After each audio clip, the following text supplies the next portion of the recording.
해방되기 전에 함경북도 나남이라는 곳에 한 여자 거지가 있었어요. 온 시내를 다니기 때문에 거지로 이 시내 사람들이 다 알고 있었습니다. 젊은 여자인데 살이 다 내다 보이는 남루한 옷을 입고 이 집 저 집을 다니면서 구걸하였습니다. 생긴 것도 그런대로 생긴 여자가 무엇을 못해 거지가 됐나? 멀쩡한 여자가 일하기 싫어서 거지가 됐나? 남들이 욕설을 퍼부어도 한 번도 화내는 일이 없이 그저 싱글벙글 웃어 보일 뿐이었죠. 사람들은 그래서 그 여자가 실성했다고 생각했습니다. 그러던 중에 8.15 해방이 되고 나남에 소련군이 진주했습니다. 그런데 이 여자 거지가 어느 날 소련군 장교 옷을 입고 중위 견장을 달고 나타난 것이었어요. 사람들이 깜짝 놀랐어요. 드디어 이제 마지막으로 저런 퍼포먼스를 보이나 이렇게 생각할 정도였는데, 그 여자는 거지가 아니라 알고 보니까 소련군에서 밀파된 간첩으로서 소련군 주둔을 미리 준비하는 특별한 임무를 띠고 왔던 사람이었어요. 그래서 사람들이 자기를 놀려도 태연했던 것이에요. 왜냐하면 자기는 거지 모양을 하고 있지만 거지가 아니고 여자 장교니까. 공산군 중위였기 때문에 아무리 사람들이 자기를 놀려도 조금도 노여움을 느끼지 않고 자기 임무를 감당했던 것입니다.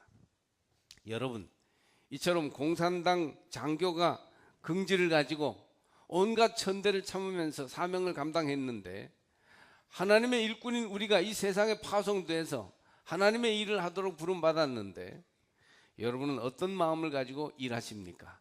오늘 임명되는 그러한 우리 13분의 권사님, 집사님들 비롯해서 기존의 모든 임원들께서도 이런 특별한 사명감을 가지고 그 영광의 직분을 잘 감당해 주시기를 주의 이름으로 축복합니다. 우리는 하나님의 일꾼이요 하나님의 보좌관들입니다. 주님이 부르셔서 직분자로 삼으신 것은 큰 영광이요 행복이며 그분의 일꾼이 되었다는 것 자체가 축복입니다. 긍지를 가지세요. 어떤 이는 직분을 가지지 않았을 때 직분 가진 일을 부러워하고 시샘하다가 직분을 맡았는지 얼마나 감사하고 행복한지 교회 생활이 날아갈 듯하다 이렇게 말하는 것을 들었습니다. 직분자의 행복이 분명히 있습니다. 오늘 13분의 새 권사님들과 3분의 새 집사님들이 여기 있는데 직분자의 영광을 누리시기를 바랍니다. 또 이미 장로, 권사, 집사의 직분을 가지신 이들도 새롭게 그 직분의 영광과 의미를 깨닫게 되시기를 축복합니다. 직분자는, 임원은 제자들이에요. 주님 주위에 무리들이 있고 제자들이 있었는데 무리들이 많았어도 결국은 제자들이 주의 뜻을 이루었고 제자들이 하나님 나라 일꾼이 되었습니다. 무리들은 몰려다녔으나 복음 전할 때, 교회를 세울 때는 다 흩어져서 없어져 버렸습니다. 주님이 제자들을 부르셨어요. 또 산에 오르사 자기의 원하는 자들을 부르시니 나온지라, 성경이 그렇게 기록하고 있습니다. 제자는 주님이 원하는 자들입니다. 일반 무리와 분명히 구분됩니다. 일반 무리들은 자기 스스로 자기 기분을 따라 나온 자들이나 주님이 부르시는 제자들은 예수께서 부르신 자들입니다. 전에 섬기던 교회에 제가 경기도에 있을 때 유명한 미대 교수가 있었는데 그분은 우리나라 미대로는 제일 좋은 대학이니까 그러니까 목공예술의 우리나라 최고였습니다. 이분의 명성을 듣고 제자 되기를 원하는 사람들이 많이 있었어요. 휴일에는 그 교수님 집에 사람들이 끌었습니다. 그런데 아무리 열심히 찾아와도 진짜 자기 수제자를 삼는 것은 교수의 마음에 들어야 해요. 자신이 원한다고 제자가 되는 게 아닙니다.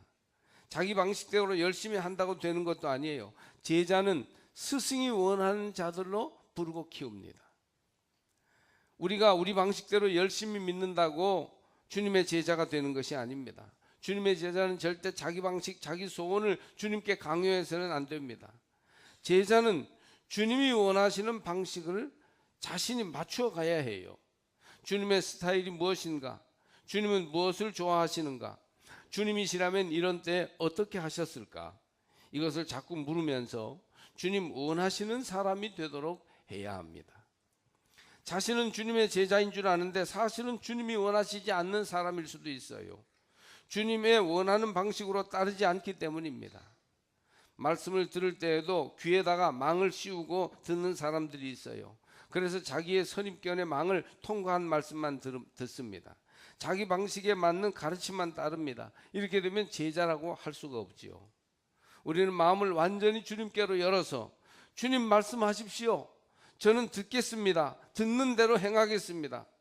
이것이 직분을 맡은 이로서 바른 태도입니다. 우리를 왜 임원으로 부르셨을까요? 그때 12제자를 부르실 때 부르신 대로 오늘 우리들에게 직분을 맡기시면서 제자 삼으신 목적이 있지 않겠습니까?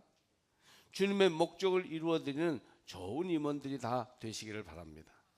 오늘 축하하는 가족들도 그렇게 주님의 임원으로서 주의 뜻을 이루어드리는 그러한 분이 되게 해달라고 기도하시기를 바랍니다.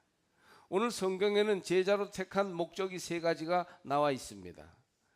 먼저 주님이 우리에게 직분을 주시고 제자로 택하신 목적은 예수님과 함께 있게 하시려는 것입니다. 14절을 보니까 이에 12를 세우셨으니 이는 자기와 함께 있게 하시려고. 무언가를 행하는 것은 다음이에요. 좋은 임원은 무엇보다 먼저 주님과 함께 있기를 배워야 합니다. 주님과 함께 있기를 배우는 임원들이 되시기를 바랍니다. 행위나 이론보다 존재가 먼저예요. 아기들도 생명의 존재가 먼저이고 얼마간의 시간이 지난 뒤에 엄마 젖을 먹고 이렇게 자고 깨고 하는 동안 이제 나중에 사람으로서의 행동이 따르고 말을 할 수 있게 됩니다. 결혼할 때 부부는 무엇인가를 하려고 결혼하는 것이 아니고 함께 있으려고 결혼하는 겁니다. 어떤 부부는 아내는 남편에게 돈 벌어오라고 바가지를 긁고 남편은 아내에게 밥 해달라고 빨래해달라고 야단을 칩니다. 돈 벌어오는 것은 중요하지만 돈 버는 사람 마련하기 위해서 결혼하는 것은 아닙니다. 밥하고 빨래하는 것만으로 본다면 차라리 식당이나 세탁소에 가는 게 나을 것입니다. 값도 싸고요. 함께 있으려고 생명을 함께 나누는 존재가 되려고 결혼하는 것이에요. 두 부인이 있습니다. 한 부인은 남편이 직장에 있을 때 종일 잠자고 쉬다가 남편이 오면 열심히 쓸고 닦고 반찬을 만들고 노력을 합니다. 막 세탁기를 돌리고 그래서 남편이 야 당신은 참 부지런하고 착한 부인이구려 하고 인정해 주기를 바라는 겁니다. 그런데 남편은 짜증이 납니다. 요즘 어려운 시기에 고기 반찬을 올려놓아도 어쩐지 아내의 얼굴이 파출부 얼굴 같아서 밥맛이 없습니다. 다른 한 부인은 남편 없는 동안 빨리 일을 대충 해두고 남편이 오면 남편과 함께 있습니다. 직장에서의 일도 들어주고 자기 생각도 나누며 함께 있으면서 웃고 떠듭니다. 남편과 함께 얘기하느라 그만 밥하는 시간을 넘겨버렸어요. 그래도 남편은 즐겁습니다. 괜찮아 뭐 컵라면 끓여 먹지 뭐 내가 할게 이렇게 되는 거죠. 주님은 직분을 맡은 목회자들과 장로님, 권사님, 집사님들을 많은 무리들 가운데 제자로 부르시기를 원하는데 그것은 함께 있으려는 것이에요. 주님과 함께 머물시기를 바랍니다. 주님의 이 의도를 외면하지 마십시오. 일주일 내내 교회 일만 하라고는 하지 않겠습니다. 예배하고 기도하는 시간만이라도 말씀을 묵상하는 시간만이라도 주님과 함께하는 여러분이 되시길 바랍니다. 주님과 함께 있으면 주님이 다스리는 삶이 이루어지는 거예요. 사실 주님과 함께 있는 것만 바로 되면 다 해결돼요. 거기에 능력이 있습니다. 주님과 함께하는 기쁨이 있어요. 어떤 것으로도 비교할 수 없죠. 참 평화가 있습니다. 우리가 뭔가 주님과 함께하는 이 영적 생활을 하지 못한 채 임원으로서 역할을 하려고 하니까 주님의 비유를 맞추려고 몰려다니게 되는 거예요. 주님과 함께하는 신앙생활로 여러분 초점을 맞추시기를 바랍니다. 인위의 믿음, 무언가를 의도적으로 하려는 믿음에서 자연의 믿음, 저절로 우러나오는 믿음으로 나가야 하는데 그렇게 되기 위해서는 주님과 함께 있기를 배워야 합니다. 주님과 함께 있게 되면 주의 일도 기쁨으로 신나게 하게 되는 거예요. 다른 세상 일에 바쁘다가도 주님과 함께 할 때 그 평안과 기쁨을 알기 때문에 그 은혜를 체험하기 때문에 주님과 함께 있기를 기뻐하는 것입니다. 그런 임원들이 되시기를 바랍니다. 둘째로 주님이 12제자를 부르신 목적은 또 전도하게 하시려는 것입니다. 전도. 또 보내사 전도도 하며, 오늘 말씀에 나오는 구절입니다. 12이라는 숫자가 이미 어떤 조직을 의미하는 숫자예요. 거기에서 보여주듯이 제자를 부르시는 목적은 이 세상에 나가 전도하게 하시려는 거였어요. 주님께서 우리를 장로와 권사, 집사로 세우신 목적은 세상에 복음을 전하게 하려는 겁니다. 회사에 입사한 사원이 회사에서 인정받고 성공하는 비결이 무엇일까요? 회사가 요구하는 사람이 되는 거예요. 회사에 입사해서 다른 자격증 딸 공부하는 데에만 치중하고 틈만 나면 게임하고 딴 사람하고 전화하고 있으면 결국 회사로부터 쫓겨나게 됩니다. 우리가 주님의 제자로서 성공하려면 주님의 목적대로 나가야 해요.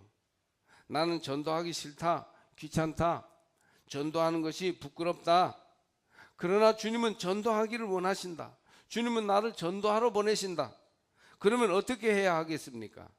나의 하고 싶은 일을 누르고 주님의 소원을 따를 때 참 제자가 될 수 있습니다. 내 마음대로 하지 않고 주님 마음대로 따를 때, 즉 전도할 때 참된 제자가 되며 직분자의 일을 감당하게 될 줄로 믿습니다. 오늘 특별히 13분의 권사님과 3분의 집사님들은 1년 동안 전도 계획을 꼭 세워야 합니다. 여러분이 전도할 사람을 마음에 새겨두어야 해요. 그들을 위해서 매일 기도하고 매주 전도를 실행해야 합니다. 전도를 위한 기도, 영혼 구원을 위한 시간과 물질의 투자, 전도에 관심을 가지고 기회 있을 때마다 전도하기를 잊지 말아야 합니다. 사람들이 많이 가는 곳에 사는 사람은 사람들에게 전도지를 주며 전도할 기회를 찾으십시오. 대학생 전도의 계획을 세우고 주위에 세상 친구가 많은 사람들은 더욱 전도의 사명이 있음을 깨닫고 복음 전하기에 힘쓰셔야 합니다. 군대 시절에 저는 저 7사단, 화천에 있는 7사단 3년대 군정병이었습니다. 우리 연대교회가 포함하고 있는 대대교회들이 몇 있었어요. 군종병은 대대군종과 늘 교류하였습니다. 그곳에 좀 무식하게 믿는 군종병이 있었습니다. 늘 우리를 보면 쉰 목소리로 모두가 듣든 말든 상관없이 할렐루야 이렇게 외쳐가지고 모두를 무안하게 만드는 사람이었어요. 그런데 정말 견디기 어려운 것은 함께 화천 읍내 외출을 나가서 식당이나 찻집에 가게 되면 좀 내색하지 않고 조용히 먹었으면 좋겠는데 꼭 음식 날라주는 아주머니나 아가씨들에게 예수님 믿으세요? 예수 믿고 구원 받으세요? 이렇게 크게 소리를 지르는 겁니다. 군인이 오랜만에 외출해서 좀 세련되게 차 한잔 마시라고 하면 꼭 판을 깨는 겁니다. 너무 민망하고 창피해서 그 친구와 같이 어디 가기를 꺼려했던 것을 기억합니다. 그러나 여러분, 방법이 세련되지는 않았지만 저는 오히려 그 군종병이 주님의 제자로서의 길을 바로 갔다고 봅니다. 우리는 나름대로의 방법으로 최선을 다해서 때를 얻든지 못 얻든지 전도해야 합니다. 여러분, 임원으로 부름받은 성도 여러분, 우리 교회 모든 임원들에게 주의 이름으로 권면하니 최선을 다해서 전도하시기를 바랍니다. 우리를 가정으로 보내시고 직장으로 보내셨으며 동네 사람들 사이로 보내시고 친구들 사이로 보내셔서 전도하게 하시려고 성령께서 감동하십니다. 예의와 염치, 절차를 따지느라고 전도하지 못하는 것보다는 영혼을 구하려는 마음으로 전도하는 것이 귀합니다. 우리가 주님의 이런 계획에 순종하게 될 때 성령께서 함께 하시게 될 것입니다. 끝으로 주님이 제자를 부르신 목적은 귀신을 내쫓는 권세도 있게 하시려는 것입니다. 15절을 보니까 귀신을 내쫓는 권능도 가지게 하려 하심이러라. 그렇게 돼 있어요. 어떤 사람은 귀신이나 마귀 얘기만 나오면 흥분하는 사람이 있습니다. 예전에는 귀신론을 너무 확대 해석하여 이단 시비에 휘말리는 교회도 있었습니다. 그런가 하면 귀신 얘기만 나오면 아예 귀를 닫아버리는 사람들도 있습니다. 요즘 세상에 무슨 귀신이 있냐 이렇게 보는 거죠. 귀신은 하나님을 대적하는 영적 세력입니다. 다시 말하면 나쁜 것의 총화가 귀신 혹은 마귀입니다. 보통 마귀가 대장이고 귀신이 졸개다 이렇게 이제 보는 것이죠. 사람의 힘으로는 해결할 수 없는 악입니다. 세상에는 마귀적인 무서운 악이 많이 있어요. 정신병이나 귀신 들린 것도 그렇지만 사회 구조적인 악이나 고질적인 죄악도 여기에 해당됩니다. 이걸 쫓아내고 고치는 게 보통 힘든 게 아니죠. 재작년에 미국 PGA에서 우승컵을 받은 제이슨 데이라는 사람이 있는데, 그는 원래 폐인처럼 살던 사람이었습니다. 12살 때부터 술을 마시기 시작했고 밤마다 길거리를 헤매면서 싸움을 일삼았습니다. 사람마다 그를 보기 싫어하고 피했답니다. 원래 아빠는 호주 사람이고 엄마는 호주에 와서 하우스키퍼로 일하던 필리핀 여자였습니다. 혼혈 가족으로서 어릴 적부터 그 사회에 적응을 못하고 아무렇게나 살던 사람, 이런 사람이 말하자면 귀신 들린 사람으로 살았던 겁니다. 어느 날 아버지가 쓰레기장에서 골프채를 하나 주워와서 주었는데 그것으로 쳐보니까 재미있는 겁니다. 그런데 그의 아버지가 계속 살아있었더라면 괜찮았을 텐데 그만 위암으로 일찍 죽었어요. 그래서 삼촌 손에 크면서 삼촌이 보니까 이 제이슨이 골프에 소질이 있는 것 같아서 골프 학교에 보내줬습니다. 그는 그곳에서 타이거 우즈라는 아주 엄청난 골프 스타에 관한 글을 읽게 되는데, 타이거 우즈도 아버지는 흑인이고 어머니는 태국 여자로서 혼혈 가족이죠. 그래서 이 제이슨 데이는 나도 우즈처럼 비록 혼혈 가족으로 사회에서 여러 가지 불이익을 당하고 있지만 그러나 나도 성공하겠다, 이렇게 다짐하게 됩니다. 제이슨 데이는 희귀병까지 가지고 있었는데 양성 발작성 두위 현훈증이라는 희한한 병명의 병을 가지고 있었어요. 어지러움을 느끼면서 갑자기 쓰러지는 병이에요. 골프 치다가도 쓰러진 적이 있다고 해요. 이런 어려운 형편 속에서도 그는 골퍼로서 성공하고 삶의 어둠을 물리칩니다. 자기 인생을 파멸시키는 귀신을 내쫓은 것이죠. 고질적인 악의 세력과 싸워서 이긴 것입니다. 하나님은 우리를 통해서 귀신 들린 것 같은 파멸의 삶을 사는 사람들을 구원해내기를 원하십니다.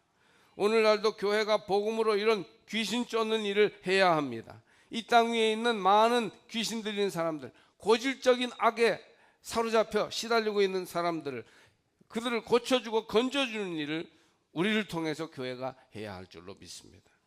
주님이 우리에게 직분을 주시면서 제자로 부르신 것은 바로 사람을 살려내는 일을 해라, 귀신 쫓는 일을 해라, 이런 권세를 주시기 위해서 우리를 부르신 줄로 믿습니다.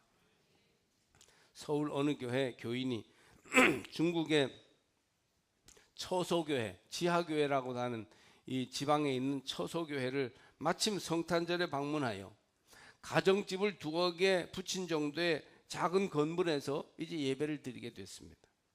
사람들이 빽빽이 아이들까지 몇백 명이 모여서 예배를 드리는데 저도 그런 처소교회 가서 예배를 같이 드리고 설교한 적이 있습니다. 조그마한 몇 칸을 잇대어 붙인 그런 길쭉한 시골 마을 울타리가 이렇게 구분된 그런 교회인데, 거기에 사람이 빽빽이 앉으면요 별로 크지 않은 곳에도 한 100명 앉습니다. 조금 더 성탄절 같은 데 막 끼어 앉으면 몇백 명도 앉는 거예요. 이런데 그렇게 사람이 많이 앉을까 싶은데 그렇게 사람이 바글바글합니다. 예배 장소가. 그 모습을 보면서 이분이 자기 어릴 적에 시골교회 다니던 생각이 나더래요. 중년이 돼서 사업이 잘 된다고 돈을 펑펑 쓰며 살았는데 계산해 보니까 술 먹고 손님 대접한다고 썼던 그 접대비를 가만 생각해 보니까 그 돈이면 중국의 예배당을 3개도 더 지을 수 있더래요. 그래서 이분이 회개하고 먼저 2개의 예배당을 짓고 한 군데 더 짓겠다고 그렇게 하는 얘기를 제가 어디서 그래서 보았습니다. 이게 바로 주께서 맡기신 사명을 따라 복음으로 말미암아 귀신을 쫓는 그런 역사죠. 우리 교회에서도 장로님 가정에서 네팔의 2교회, 보르네오 사라왁의 2교회, 방글라데시의 학교와 교회를 봉헌한 가정이 있는 것은 자랑할 만한 일입니다. 그 외에도 네팔의 교회를 봉헌한 권사님도 있고 또 피지라고 하는 남태평양에 있는 지역에 선교관을 2채를 지어서 그래서 학교 안에 있는 그 선교관을 봉헌하러 몇 년 전에 갔다 온 그런 가정과 여성교회도 있습니다. 또 국내 선교를 위해서, 가디뉴 선교를 위해서 은퇴금의 11조를 들여 봉헌한 그런 장로님들도 있습니다. 이 모든 것이 귀신을 물리치는 하나님의 사역에 쓰임받는 귀한 일이 아니겠습니까? 여러분, 떨쳐 일어나서 이런 일에 우리가 힘을 낼 때 하나님의 영광이 곳곳에 드러나며 많은 영혼들이 구원받고 돌아오게 될 것입니다.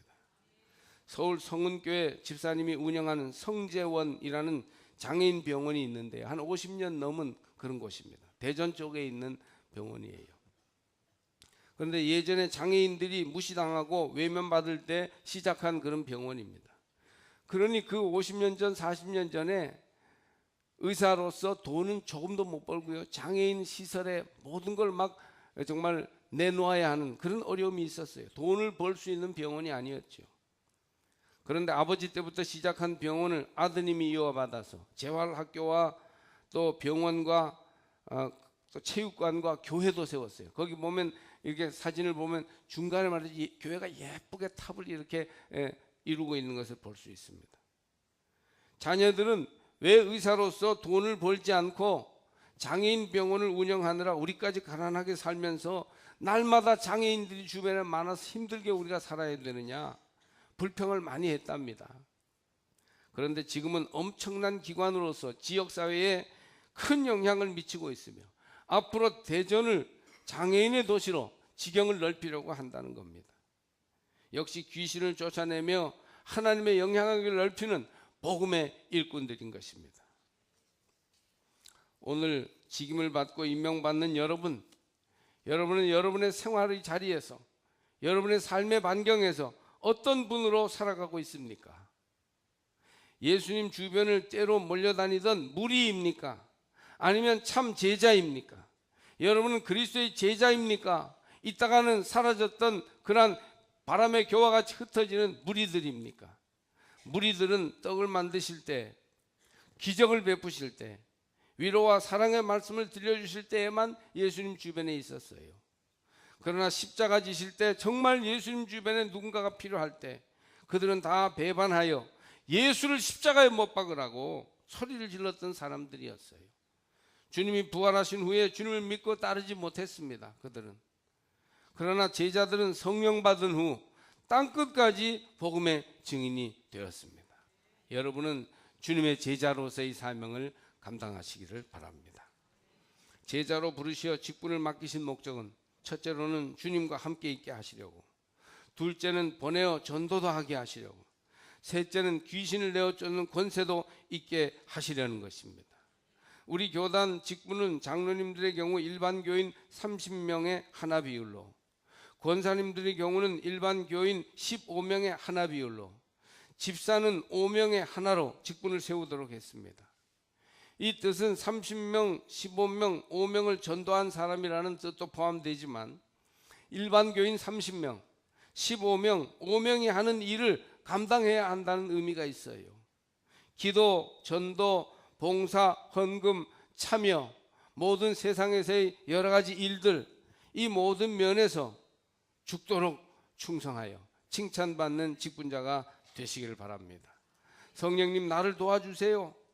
날마다 깨어 기도하시면서 성령과 함께 죽도록 충성해서 저 훗날 하나님 앞에 설 때 모두 큰 칭찬받는 임원들이 되시기를 주님의 이름으로 축복합니다.